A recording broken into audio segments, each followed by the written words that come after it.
పెద్దగా చెప్తాను. 22 మొన్న 22వ తారీఖు లాస్ట్ మేము మాట్లాడుకున్నాం.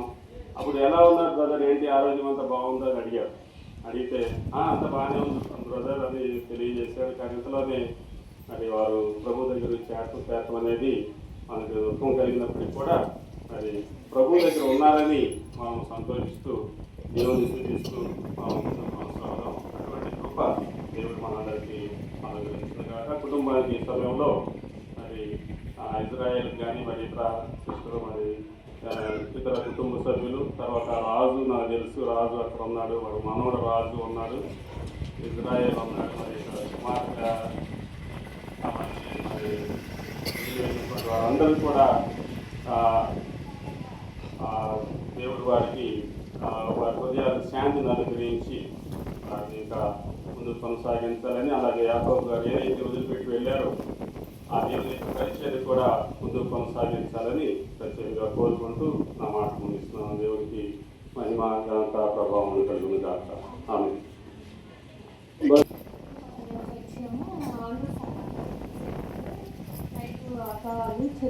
అయితే యాకోబన్న చాలా మాతో ఎంతో ప్రేమగా ఉండేవాడు. ఎంతో కష్టంలో ఉన్నా కూడా అప్పుడు వచ్చి చాలా ఇది అన్నాడు. అయితే ఇంట్లో సొంత కొడుకులాగా నేను చూసుకున్నాను కానీ ఇంట్లో పరిస్థితులు ఉన్నా కానీ అన్న యాకోబన్న మమ్మల్ని చాలా ఇచ్చేసాడు. కానీ నమ్మలేకపోయాం. అన్న ప్రభుదాస్ అన్న కానీ యాకోబన్న కానీ ఎంతో ప్రాణంగా ఉండి అన్న ఆండ్రూస్ అన్నని చాలా ఇదిగా చూసుకున్నారు.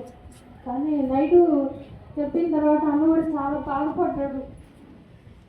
అన్న మీరు ఇంత అక్క అని చెప్పి ఎంత స్నేహంగా ఉండేవాళ్ళు అలా అని. కానీ ఎంత పరిస్థితి ఉన్నా అయ్యా ఆండ్రూస్ అయ్యా అని వచ్చేవాడు దగ్గరికి. కొంచెం అన్నకు బాగలేనప్పుడు కూడా దగ్గరకు వచ్చి అమ్మా నాకు ఛాయ్ పెట్టాను, అరటిపళ్ళు బ్రెడ్ అన్నీ తీసుకోవడానికి వచ్చేవాడు సొంత తండ్రి లాగా. కానీ నా ఆత్మకు శాంతి కలగాలని ఇప్పుడు ఆయన చూస్తున్నాడని నాకు నమ్మకం ఉంది.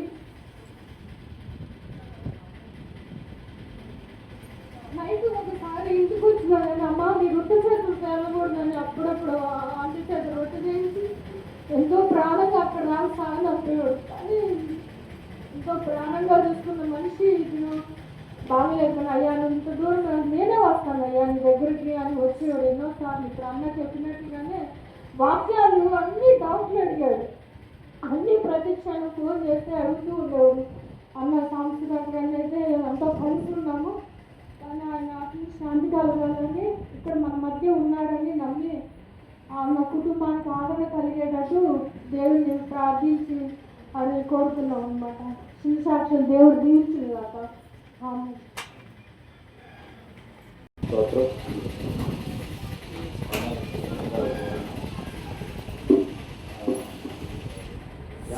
యాకోబు గారు మా బాబు.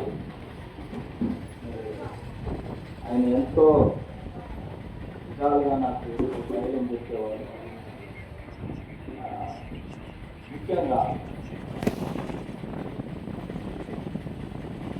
రద్దాసు మాలో చనిపోయినప్పుడు మరి ఎంతో ధైర్యం చెప్పారు. మరి మా పిల్లలు ఎంతో ధైర్యం చెప్పారు. ఏమైనా దేవుని పిల్లలారా, మరి ముఖ్యంగా ఒక ఉద్యమం జరుగుతున్నాం. మొదటి దేశంలో పత్రిక 4వ అధ్యాయం 13-14.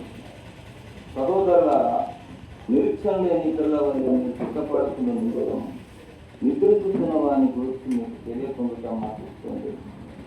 యేసును వెతుకొని తిరిగి లేచినని మనం నమ్మిన కదా, అదే ప్రకారంగా యేసునందు నిద్రించిన వారిని దేవుడు ఆయనతో కూడా వెంటబెట్టుతుంది.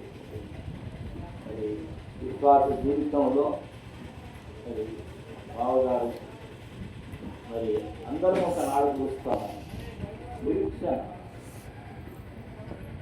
క్రైస్తత్వానికి ఒక నిరీక్షణ. ఈ లోకంలాగా మరి లోకంలో ఉన్న వారిలాగా కాకుండా క్రైస్తత్వానికి ఒక నిరీక్షణ.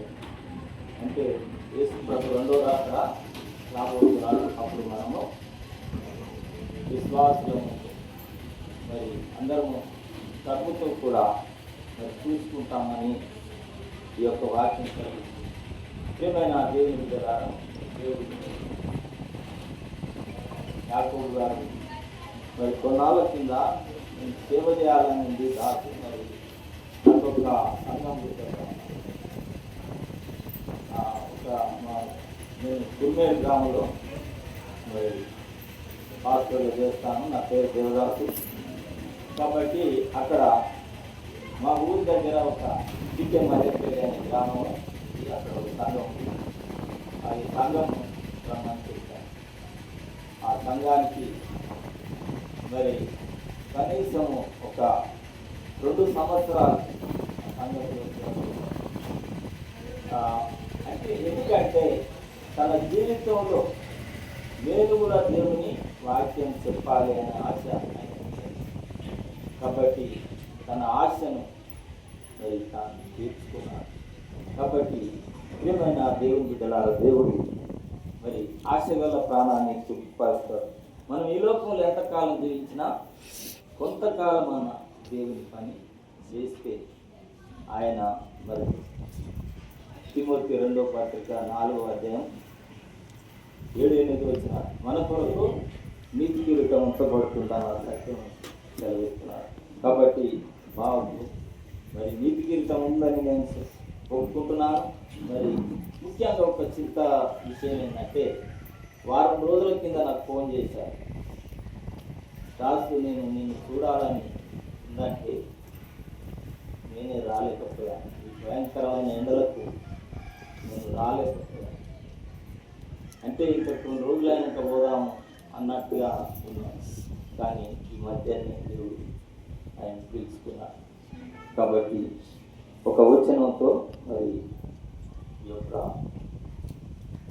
మాటలు ముగించుకుంటాను. కీర్తన 116 మరి 15వ వచనం. యెహోవా భక్తుల మరణము ఆయన దృష్టికి. కాబట్టి ప్రేమైన మనం దేవుని దృష్టిలో ఈ లోకంలో ఎంతకాలం బతికినా ఆయన దృష్టిలో ఉండి ఆయన ఆజ్ఞలు జీవించి కొంతకాలం అన్నా ఆయన విడలంగా ఈ లోకంలో జీవించి ఆయన రాజ్యానికి వారసులం కావాలని దేవుడు 2000 సంవత్సరాల నుంచి ప్రకటిస్తున్నాడు. కాబట్టి హెచ్చరిక మీరు ఇంకెవరన్నా రక్షణ లేని వారు ఉంటే రక్షణ పొందాలని కోరుతున్నాము. దేవుడి మాటలు దీవించినగా.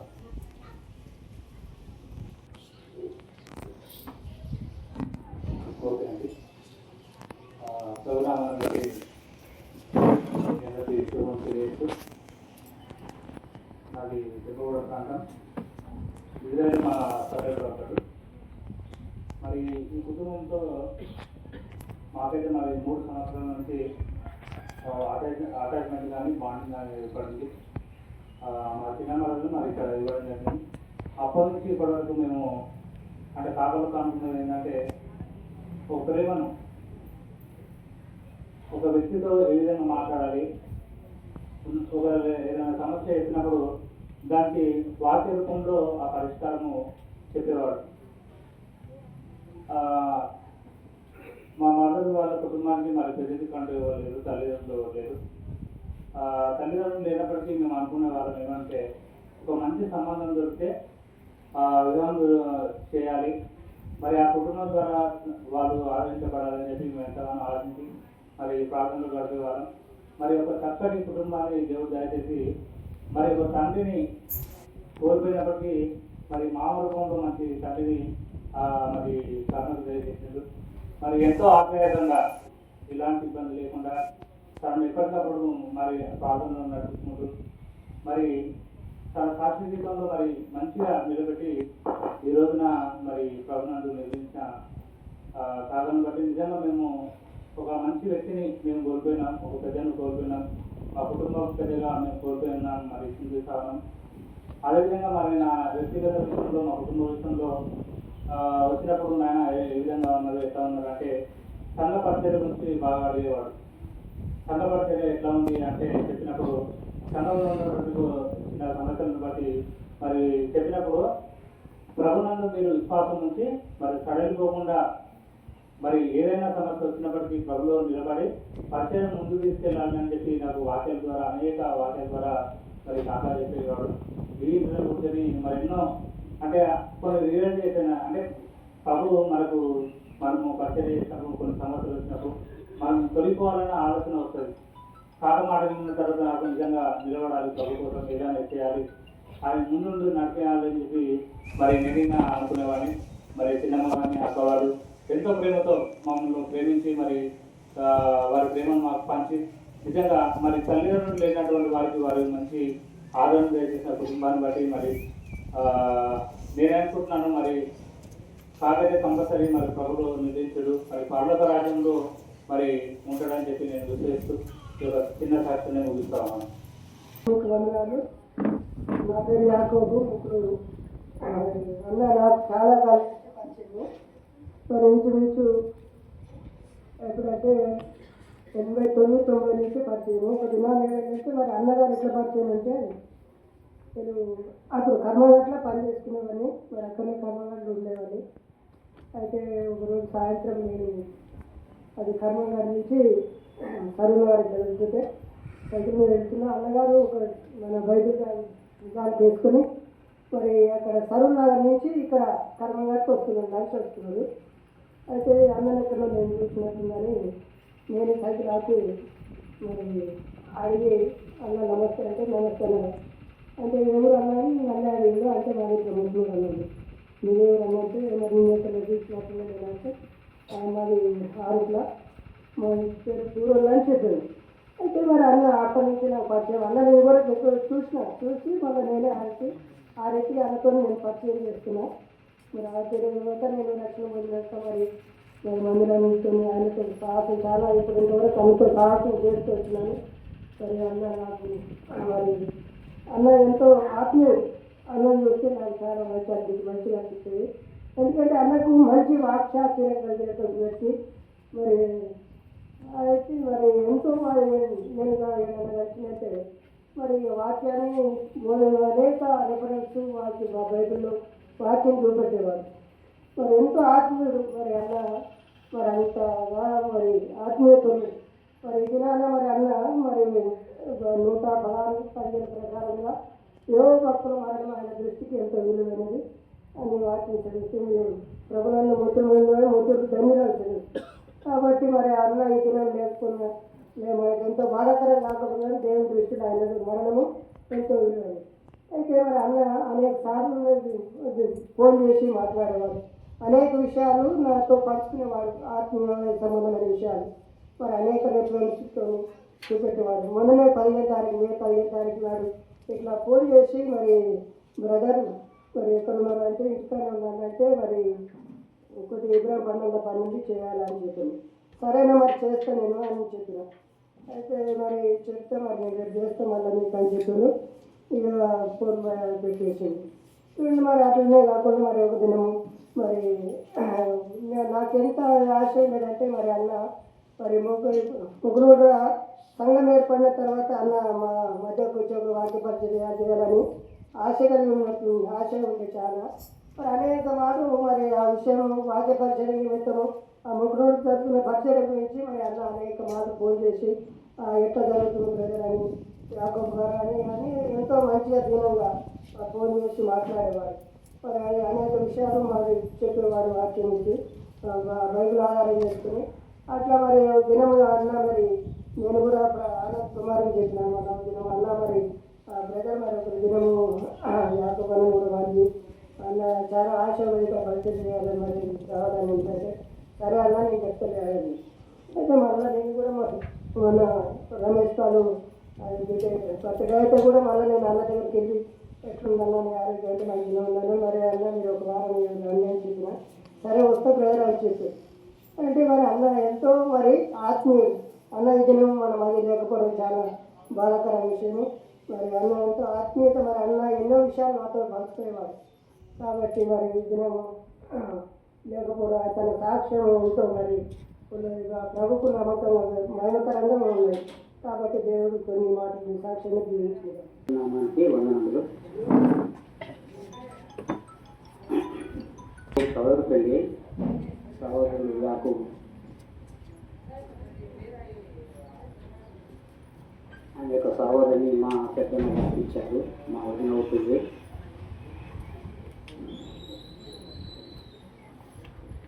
ప్రాంతంలో సువార్త దేవుని యొక్క వాక్యము బలపడి స్థిరపడిందంటే ప్రధానంగా అది తిమోతి, సహోదరుడు యాకోబు, మరి రాజరత్నం గారు వీరి యొక్క సహవాసం చేత సుమారు నాకు తెలిసి 40-50 సంవత్సరాల క్రితమే మా ప్రాంతానికి క్రీస్తు యొక్క సువార్త తీసుకుని రాబడింది.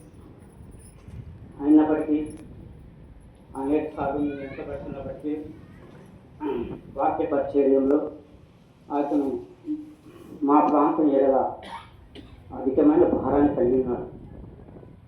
కానీ తన కొడుకు కూడా మా ప్రాంతంలో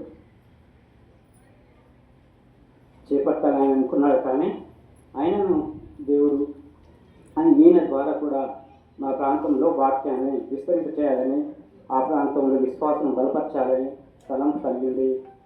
అప్పుడప్పుడు సండే మా ప్రాంతానికి వస్తుండేవాడు, వాక్య పరిచయం చేస్తుండేవాడు. ముఖ్యంగా అతని సహోదరి మరియు ఇతను కూడా మంచి వాక్యంలో, ఎదుగుదలలో, మంచి ప్రవర్తనలో చక్కని గుణపాఠం కలిగి ఉన్నారు.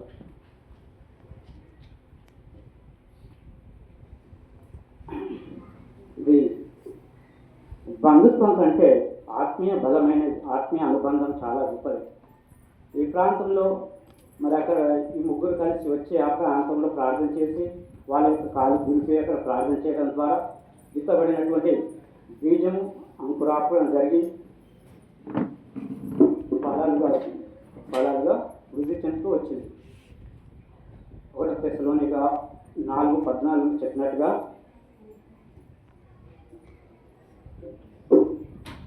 పొంది తిరిగి లేచినని మనము నమ్మిన కదా, అదే ప్రకారము యేసునందు నిద్రించు వారు దేవుడు ఆయనతో కూడా వెంట పెట్టుకుని వచ్చాము. మన ప్రభు యేసుక్రీస్తు మృతి పొంది తిరిగి లేచినని మనం ఎంతవరకు విశ్వసిస్తామో నమ్ముతామో అంతే ప్రకారంగా ఖచ్చితంగా అతను ప్రభు యేసుక్రీస్తు అతనితో పాటు తిరిగి లేస్తాడని, అతనితో పాటు మనం నమ్మాలి. అది ఆ రీతిగానే మా ప్రాంతంలో ముఖ్యంగా వాక్య పరిచర్య విషయంలో మాకేమైనా చిన్న డౌట్స్ వచ్చినా, చిన్న అనుమానాలు వచ్చినా వాక్యం ద్వారా మనం సంధించి సరిచేసేవాడు. ఎక్కడ ఏమన్నా డౌట్ అడిగితే చెప్పేవాడు.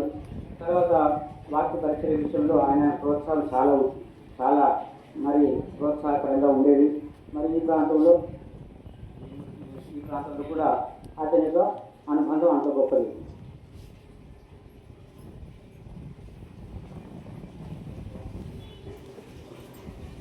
ఇంకా వాక్యాన్ని మా ప్రాంతంలో కొనసాగించాలని ఆయన చాలా స్థలం కలిగినారు.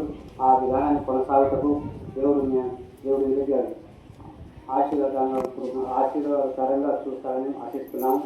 మరి అదేవిధంగా యేసుక్రీస్తు యొక్క కృప ఈ కుటుంబానికి ఎల్లప్పుడూ ఆదరణకర్తగా, ఓదార్పుగా ఉంటారని ఆశిస్తూ తెలియజేస్తున్నాను.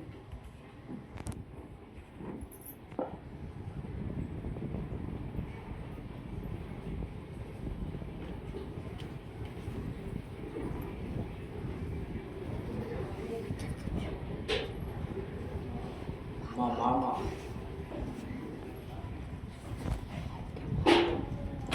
నేను కళ్ళు తెచ్చినప్పటి నుంచి నన్ను కొని పెంచిన మామ చాలా విశ్వాసం కలిగి, నిరీక్షణ కలిగి, ప్రేమ కలిగి జీవించినాడు. ఈ ప్రాంతము, ఈ గోడలు, చెట్లు ఆయన దూరం ఉన్నాయి. ఆయన చక్కగా పాటలు పాడతాడు. ఈ పాటలు పాడి రాదంటాడు. మా మామ ప్రార్థన రాదని చెప్పింది,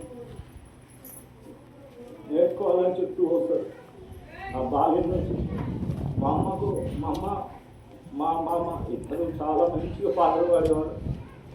ఆ నిరీక్షణ మాకు ఇంకా కలగలేదేమో అని భావన మాకు నిరంతర కృషిగా ఉంటుంది. ఈ విశ్వాసము ఆయన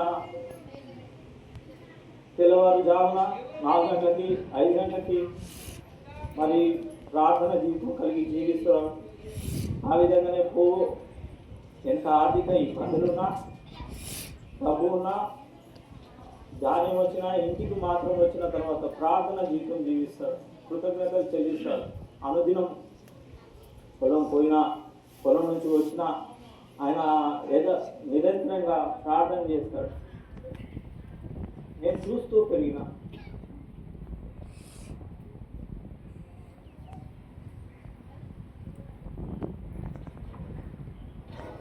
అతి విశ్వాసం మాకు కూడా కలగాలని ఎంతో ప్రయాసపడి ప్రార్థన చేస్తూ ప్రతి సమస్యకి పరిష్కారం ప్రార్థనే అని చెప్తూ ఆ నిరీక్షణ కలిగి జీవిస్తూ ప్రతి మనిషి పట్ల ప్రేమ కలిగి ప్రేమతో ఆత్మీయతో ఉండి ఏ విధంగా ఉండాలో మాకు నేర్పుతూ మమ్మల్ని జీవించడానికి ప్రోత్సహించిన మా మామకి ఇప్పుడున్న ప్రతి క్షణము నాకు ప్రైజ్లాడని చెప్పేవాడు. అతి భాగ్యం నేను కోల్పోయినాను.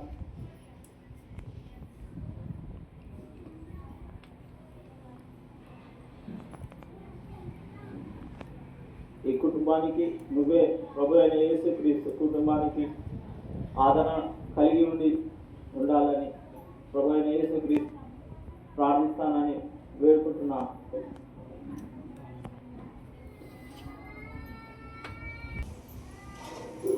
నేను సాక్ష్యం చేస్తాను.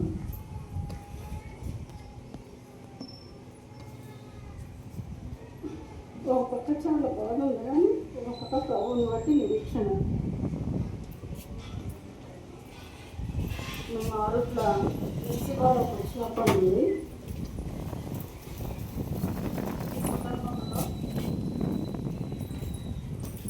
యాకోబన్న శాంతకి ఎట్లా ఉన్నారంటే మాకు నిజంగా తల్లిదండ్రులాగానే ఉన్నారు వాళ్ళ ప్రేమ.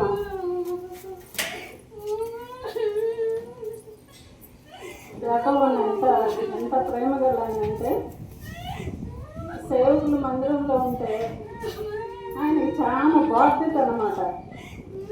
ఆరోగ్య విషయం కానీ, ఏం తిన్నారు, పిల్లలు ఎట్లా ఉంటారు, ఇవన్నీ విచారిస్తాడనమాట.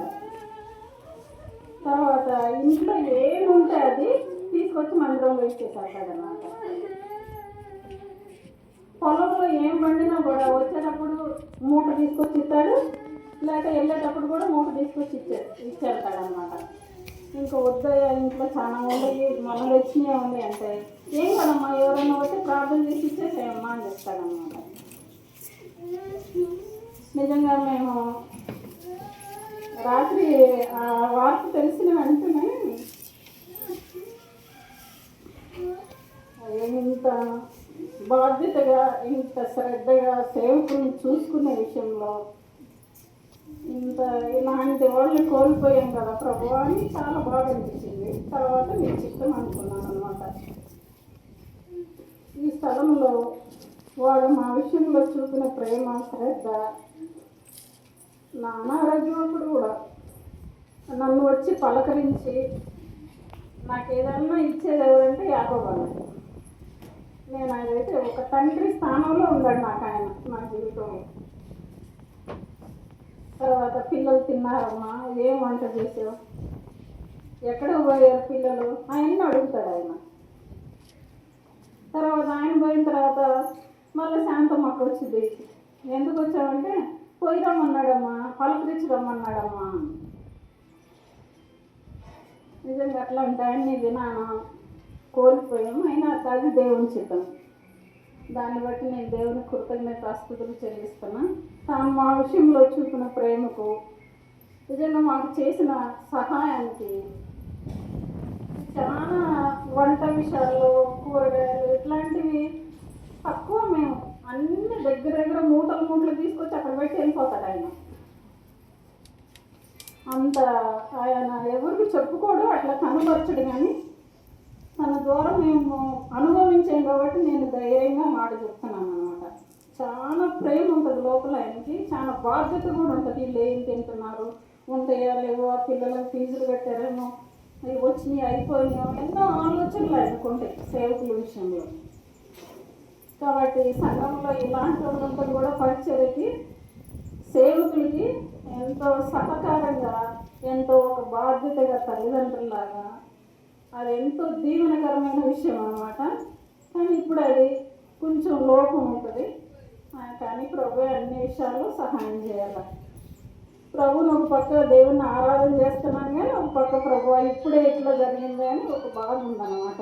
ప్రభు ఈ మాటలు దీవించినగా.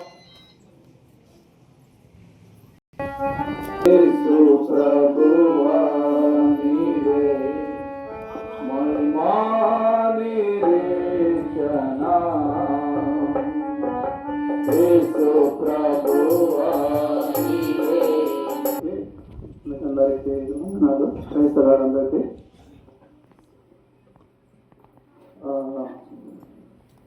మా తండ్రి గారి పేరు యాకోబు, మా అమ్మ పేరు శాంతమ్మ. మా తండ్రి గారికి నేను చిన్న కుమారుని. నాకు ఒక అన్నయ్య, ఒక అక్క. నేను అందరిలో చిన్నవాడిని. అయితే మా నాయన ఎంతో ప్రేమ గలవాడు. వాళ్ళిద్దరి కంటే కూడా నన్ను ఎక్కువగా ప్రేమించేటువంటి వారు. ఎందుకంటే నన్ను మాత్రమే కాదు, వేరే వాళ్ళని కూడా ఎక్కువగా ప్రేమించేటువంటి వారు. నాకు చిన్నప్పుడు నేను ఈత నేర్చుకోవాలంటే ఆయన ఎన్ని తిప్పలు పెట్టినంటే దాదాపు అష్ట కష్టాలు వచ్చినాయి. నాకు ఆయన ఎంత బాధపడి కూడా ఈత నేర్పించాడు. అట్లాంటి మంచి తర్వాత నన్ను మంచి విద్యాభ్యాసం చేయించాలని కూడా ఎంతో ప్రయత్నం చేసింది. కానీ నేను అంతగా చదవలేదు. 10వ తరగతి వరకే ముగించుకున్నా. 10వ తరగతి కూడా ఫెయిల్ అయినా. కానీ మా నాయన ఆశించినట్లుగా నేను అంత స్థాయికి రాలేదు. తాను కానీ మమ్మల్ని చక్కగా పెంచిండు. విశ్వాస జీవితంలో కూడా మరి మంచిగా నడిపించుడు. మరి మంచి మరణం కూడా దేవుడు ఇచ్చిందని నమ్ముకుంటున్నాను. మరి ఆయన కూడా పరలోక రాజ్యంలో ఉండాలని మరి దేవుణ్ణి కోరుకుంటున్నాను. మరి చిన్న సాక్ష్యము దేవుడు ఆశించి దీవించిన కాక మన కొరకు ప్రార్థన చేయండి. నా భర్తకు నాకు బంధువులతో పంచుకుంటున్న ఈ దినంలో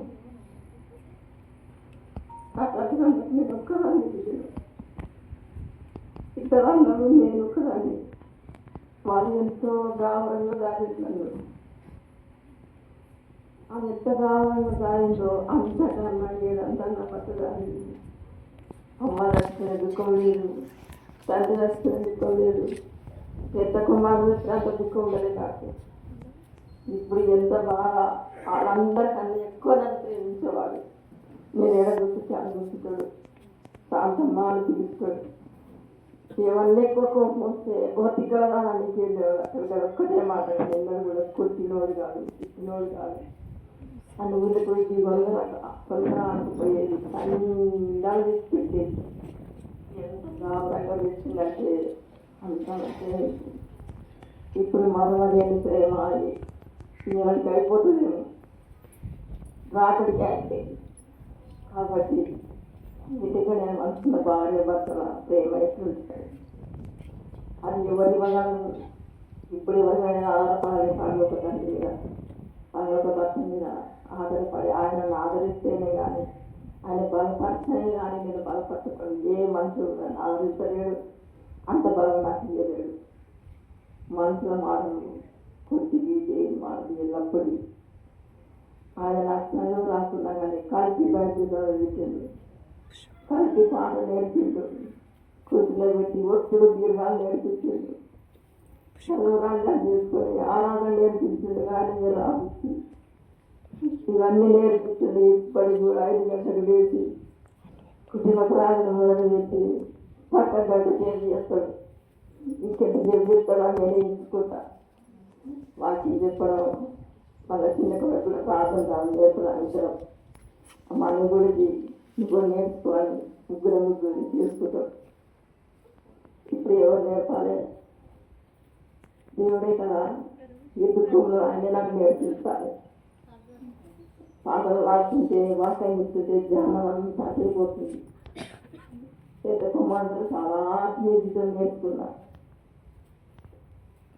కాబట్టి మీరందరూ ఈ సాక్ష్యం చెప్పాలంటే 10 రోజులు కాదు, నేను అయిపోదు మాది అనుబంధం. కాబట్టి కొద్ది సాక్ష్యం దేవుడు జీవించిన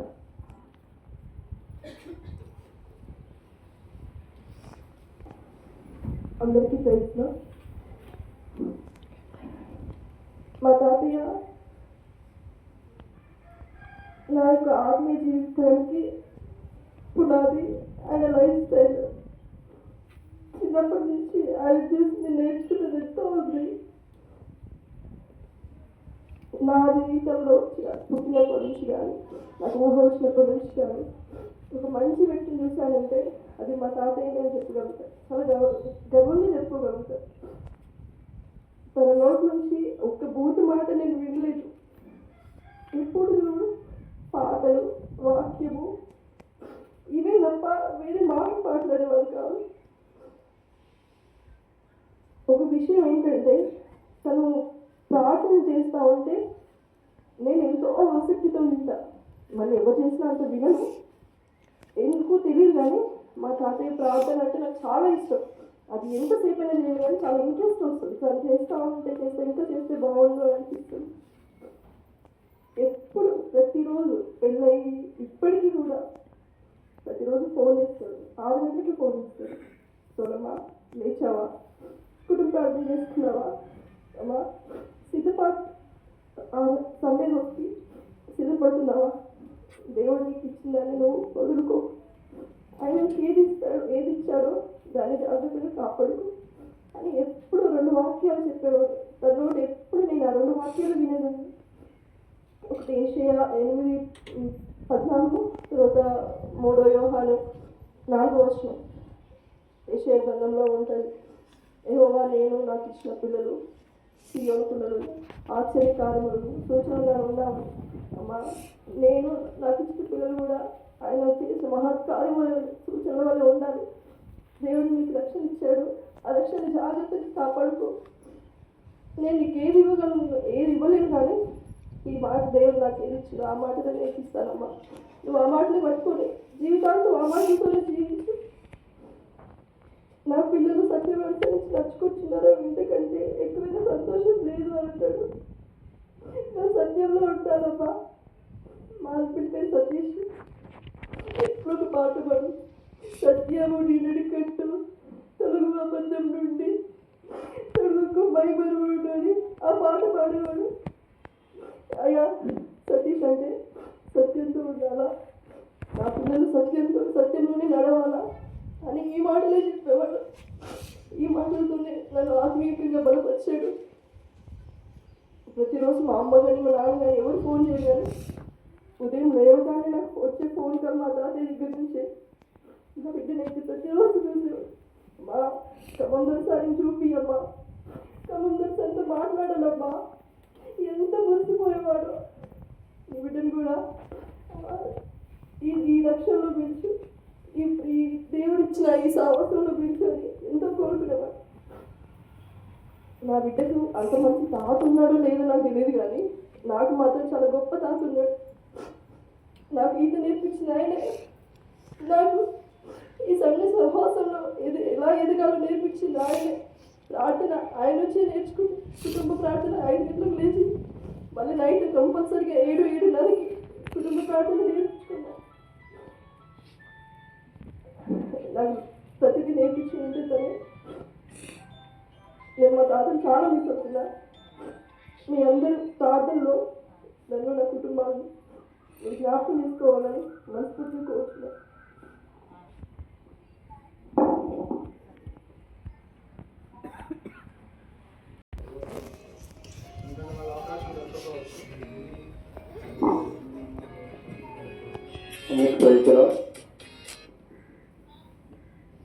సాక్ష్యాలు ఉంటుంటే ఎంతమందికి అయితే ఎక్కువగా మా తాత నన్ను ఎక్కువగా ప్రేమించేవాడు. ఈ విషయం అంటే ప్రతిరోజు ఈవినింగ్ మార్నింగ్ ప్రతిరోజు కాల్ ఉంటుంది నా ఫోన్లో. బహుశా లాస్ట్ కాల్ కూడా నాకే చేశాడు, అంటే ఎవరు చేయలేదు. ఎప్పుడు నేను అంటే అంత క్లోజ్గా మా తాతతో అంటే ఎవరు ఉండలేదు. మా కుటుంబ సభ్యులు నేనే ఎక్కువ ఉండేవాళ్ళు అన్నమాట. ఒక విషయం మా తాత పంచుకునేవాడిని. తాత అంటే అట్లా ఫన్నీగా అనుకునేవాడిని అనమాట. నువ్వు చనిపోతే నీ గురించి ఒకటే ఒక మాట సాక్ష్యం చెప్తాను. అదేంటంటే లూకాసు వార్త 10వ అధ్యాయంలో మనం చూస్తాం కదా, ఎక్కడంటే 33 వచనంలో, అయితే ఒక సమయుడు ప్రయాణంలోకి వచ్చి అతను పడిన చోటుకి వచ్చి అతను చూసి అతని మీద జారిపడి దగ్గరికి పోయి నూనె ద్రాక్షరసం పోసి అతని గాయం కట్టి తన వాహనం మీద ఎక్కించి ఒక పుట్టకులను తీసుకొని పోయి అతని పరామర్శించాను. ఒకటే ఒక మాట చెప్పాలంటే మీ గురించి ఏం సాక్ష్యం చెప్పాలని అనుకుంటే ఎవరో గుడ్ సమారిటన్ అని చెప్తాను అంతే. చాలా సంతోషించినాడు, నవ్వినాడు కూడా. నేను సమరిన నాట్లాంటి కాదు ఇదే అంత నేను చాలా బలహీన అని చెప్పేవాడు అనమాట. లేదు నీకు ఒక పేరు పెట్టాలంటే బైబిల్లో ఒక గుడ్ సమారిటన్ పేరు పెడతాను. ఎందుకంటే చిన్నతనం నేను పెరిగినంత కూడా ఇక్కడనే, నా బాల్యం కూడా ఇక్కడ. ఆనందన్న సింహతంకుడు కూడా మా తాతయ్య తర్వాత శైలతంకుడు, అందులో ఆ గ్రూప్ నేను కూడా ఉండేవాడిని అనమాట. సింహతంకుడు వారి ఇంటి పైన నా చిన్నతనంలో అంటే కలిసి ప్రార్థన చేసినప్పుడు నేను కూడా ఉండేవాళ్ళు. అంత పెద్దవాళ్ళు అంటే చిన్నతనం ఉండే పాటలు వాయిద్యాలు వాయించడం కూడా ఎంతో ప్రోత్సహించేవాడు అనమాట మా తాతయ్య. నిజంగా ఆయన బట్టి నేను అదేవిధంగా ఎఫ్ఐఎం కూడా ఆ విధంగా వాయిద్యం నేర్చుకున్నాం, తర్వాత పాటలు కూడా నేర్చుకున్నాం అనమాట. ఇప్పుడు ఎంత సంతోషించేవాడు అనమాట. ప్రతిరోజు నాకు కాల్ చేసి ఏం సంభాషణ ఉండదు, కేవలం వాక్యం అంటే నన్ను డౌట్లు అడిగేవాడు అనమాట. ఇదేంటని మా మధ్య ఎటువంటి డిస్కషన్స్ ఉండేది. ఇంకా బయట విషయాలు కూడా ఉండేవన్నమాట. ఇంకా చెప్తున్నట్టుగా మనుషులందరూ ఎట్లా ఆదరించేవారంటే అస్సలు విసుక్కునేవాడు కాదు. నాకు చిన్నతనంలో ఒక ఇన్సిడెంట్ చెప్పగలను. చాలా జ్వరం వచ్చింది అనమాట. మధ్యరాత్రి నాకు అసలు నిద్ర పట్టట్లేదు, చాలా చిన్నగా అనమాట. తాత పరిస్థితి ఇట్లా ఉందంట. వెంటనే లేచి 1:30 అవుతుంది, వర్షం కూడా పడుతుంది. హాస్పిటల్ తీసుకెళ్ళి అక్కడ డాక్టర్ వాళ్ళ ఇంట్లో పడుకున్నా కూడా అతను లేచినాడు అనమాట. చెప్పగలను అసలు విసుక్కోలేదు ఎప్పుడు కూడా నా జీవితంలో నేను చూసినంత వరకు కూడా. బయట వ్యక్తులు కూడా ఇంకొక చెప్పినట్టుగా ఎంతో ఆదరించేవాడు. ఆయన మాట ఎట్లుంటుందంటే చనిపోయే వ్యక్తులు కూడా ఇంకా లేచి కూర్చుంటాడు. అటువంటి ఆదరించేటువంటి మాటలతో ఆయన ఆదరించేటువంటి వ్యక్తి అనమాట. నా జీవితం చెప్పగలరు. నిన్న కూడా ఉదయమే కాల్ చేస్తున్నాడు, అయ్యా నా మాట ఎవరైనట్లేదు, వరి చేను పోయాలా, నువ్వు రా, నేను నన్ను బండి మీద తిప్పని చెప్పాను. సరే తాత వస్తానని చెప్పాను అనమాట. ఫస్ట్ కాల్ మార్నింగ్ నాకు చేసినాడు. తర్వాత ఏదో విషయాలు ఇంకా వేరే వాళ్ళు వస్తారని నేను రాలేదు. మళ్ళీ సాయంత్రం ఫోన్ చేసి అదే లాస్ట్ కాల్, ఇంకా ఎవరు చేయలేదు. నేను చూసినాను కాల్ లాగ్లో కూడా లాస్ట్ కాల్ నాకే చేసి నువ్వు వస్తావా రావా, నువ్వు చెప్తే వింటలేవు, నువ్వు కూడా పట్టించుకోవట్లేదు, నీ ఇష్టం పని కాల్ కట్ చేసినాడు అంతే. తర్వాత సాయంత్రం అంటే చాలా మంది తెలియదు కదా ఏ విధంగా ఆయన చనిపోయినాడు. మేము వచ్చిన మా అమ్మ ఇద్దరు వచ్చినాం, ఇక్కడ పడుకోబెట్టాను అనమాట. పడుకోబెడితే సరే ఏమైనా వచ్చేసి తర్వాత కొంచెం గొంతు ఇబ్బందిగా ఉంటే కొంచెం వేడిగా దాపించిన తర్వాత అది కొంచెం క్లోజ్ అయిపోతుంది. క్లియర్ అయిపోయిన తర్వాత సరే మరి ఎంత పడుకుంటావా హాస్పిటల్లో అంటే సరే వెళ్దామన్నారు. సో కొంచెం పడుకుంటున్నారు. ఇక్కడ పడుకోబెట్టినారు. పడుకోబెట్టి కాళ్ళు చేతులు వస్తున్నాయి, తల వస్తుందంటే నాతోనే తల బాగా ఒత్తించుకున్నాడు అనమాట. అట్లే చేతులు చేయబెట్టినాడు. అయ్యా మంచిగా పడుకుంటాను అన్నాడు. ఇక అట్లే పడుకున్నాడు. సరే మేమేమనుకున్నాము ఇక పడుకున్నాడేమో అని అట్లే ఆ విధంగానే చేతులు నొక్కున్నాం అనుకున్నాను అనమాట. ఇంకా ఎప్పుడు కనుక వచ్చినా తెలియదు. సరే పక్కన చూస్తే ఇంకా పల్స్ రేట్ పడిపోయింది అనమాట. ఆ విధంగా అంటే ఏ విధంగా చనిపోయినారు డౌట్ కూడా ఉంటుంది కాబట్టి చివరిగా చూసిన తర్వాత అంటే నేను చూసిన తర్వాతనే ఇక ఆ విధంగా నేను ఇంకా నొక్కుతా ఉన్నాను. ఆయన చేతులు కూడా తల కూడా ఆ విధంగా చేస్తా ఉంటేనే అప్పుడే ఇంకా ప్రభు ఆయన మహిళ పిలుచుకున్నాడు. నిజంగా ఒక మాట చెప్పాలంటే గుడ్ సమారిటన్ చెప్పగలుగుతాను అనమాట మా తాత గురించి. ఎందుకంటే చిన్నప్పటి నుంచి కూడా అందరికంటే ఎక్కువ నన్ను ప్రేమించేవాడు. నేను కారులో మా తాత ఇంటికి వచ్చినా కూడా మళ్ళీ కారులో నాతో పాటు ఇబ్రహీంపట్నం వరకు వచ్చేవాడు. లేదా అతను వెళ్తానంటే లేదు, ఇబ్రహీంపట్నం వరకు వచ్చి అక్కడ దిగి మళ్ళీ బస్సులు వచ్చేవాడు ఇంటికి. ప్రతిసారి ఎప్పుడు కారులో వచ్చినా కూడా అంతగా ప్రేమించేవాడు అనమాట. ఇంకేమంటే ఆత్మీయంగా మేము వాక్యం బోధించడం బట్టి ఇంకా సంఘాలను వాడడం బట్టి సువార్తలు వాడడం బట్టి ఎంతో సంతోషించేవాడు అనమాట. మా మామ వాళ్ళు చేయలేనటువంటిది నువ్వు చేస్తున్నావని మా అమ్మమ్మ మధ్యలో కూడా వారం క్రితం కూడా వచ్చినప్పుడు కూడా చాలా సంతోషించినాడు అనమాట. మేము అక్కడ రాజమండ్రి ప్రాంతం సువార్తకు వెళ్ళినప్పుడు కూడా అయ్యా నువ్వు చాలా గొప్ప పరిచయం చేస్తున్నావు, ఈ విధంగా ఉండాలని ఒకటే మాట చెప్పడం. నా పిల్లలు సత్యం అనుసరించి నడుచుకుంటుందంటే నాకు ఎక్కువైన సంతోషం లేదని యువకులు రాసిన 3 పత్రిక చెప్పిన ప్రకారం ఎప్పుడు అదే మాట చెప్పేవాడు అనమాట. కాబట్టి ఆయన నుంచి నేను నేర్చుకునేది ఏంటంటే ఇతరులను ఆదరించడం ఎటువంటి పరిస్థితుల్లో ఉన్నా కూడా. కానీ నాకు చేత కాకపోయినా కూడా తాత ఇట్లా ఉంది పరిస్థితి, హాస్పిటల్ ఉన్నాడంటే వెంటనే వచ్చేవాడు, ఎంత బలహీనంగా ఉన్నా కూడా. అంటే ఆయన చాలా మందిని ఆదరించేవాడు. కాబట్టి ఒక మాట చెప్పాలంటే నేను ఫైనల్గా ఒకే మాట చెప్పాను అనమాట. తాత నేను చనిపోతే నీ గురించి ఒకటే సాక్ష్యం ఇస్తాను, నేను చాలా బుక్స్ అన్నారట, ఇంక ఎవరికి కూడా నేను ఒక మాట చెప్పాలని చెప్తున్నాను అనమాట. ప్రభుకి ఇచ్చిన సాక్ష్యం తీర్చుకుని కాక.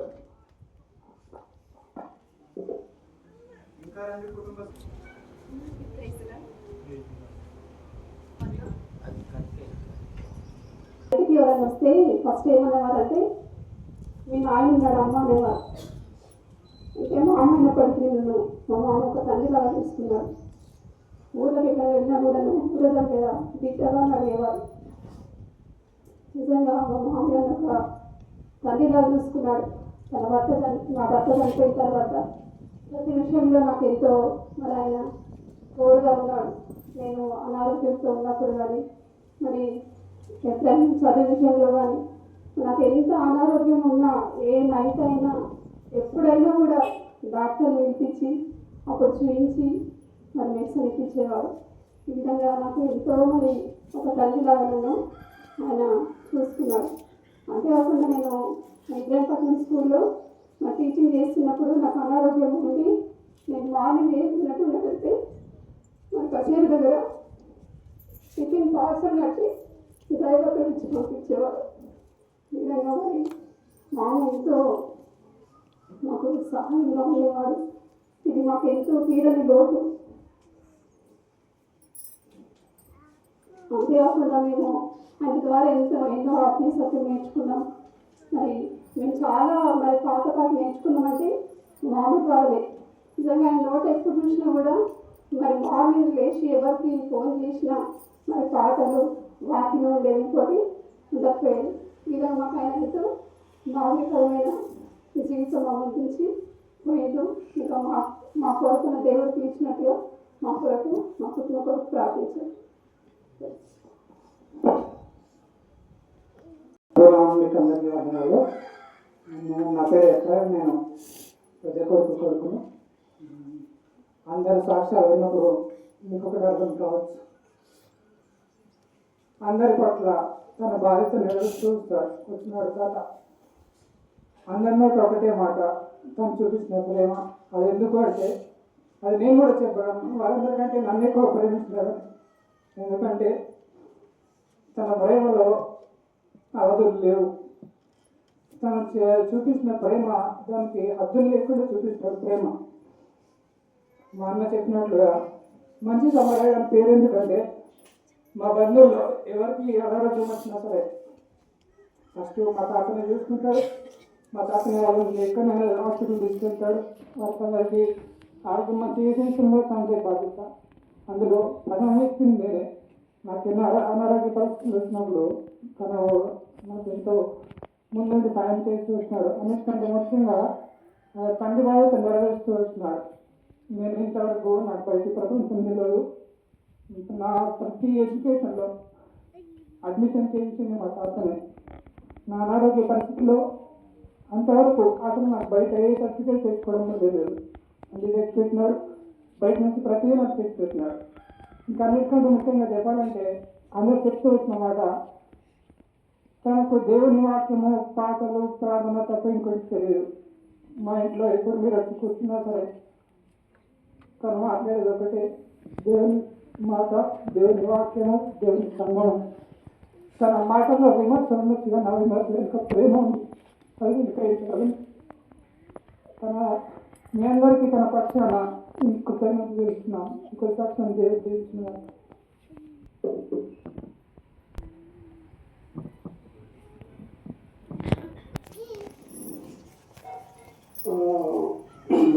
సంవత్సరంలో రక్షణ పొందినప్పుడు ఎంతో సంతోషించాడు.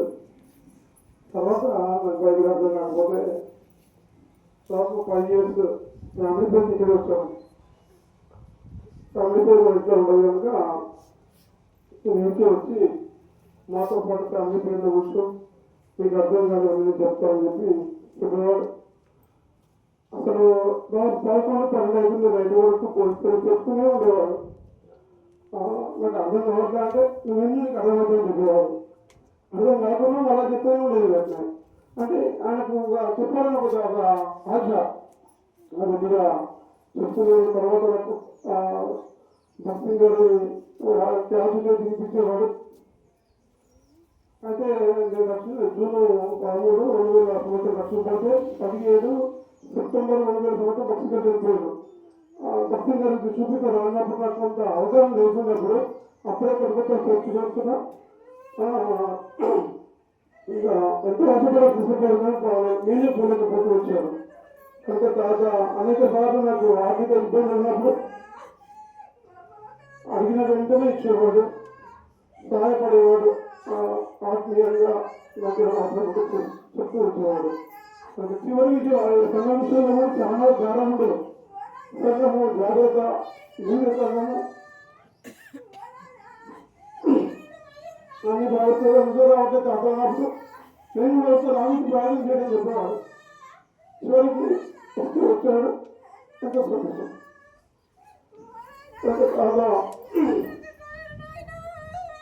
ఆత్మీయంగా మాకు ఇంకొక సాయం చేసి మా కుటుంబ భవిష్యత్తు ప్రార్థన చేస్తూ వచ్చేవాడు. కొద్ది సాక్ష్యాలు దేవుడు అండి. జరిగిన తర్వాత నేను మరి 2008లో మ్యారేజ్ చేసుకున్నానండి. అంతకుముందు 4 సంవత్సరాలు మందిరానికి వచ్చేవాడిని, పోయేవాడిని. మామూలుగా అంత రెగ్యులర్గా వచ్చేవాడిని కాదు. ఎందుకంటే లోకంతో స్నేహం ఎక్కువైపోయింది. అనేక మంది స్నేహితులు ఉన్నారు.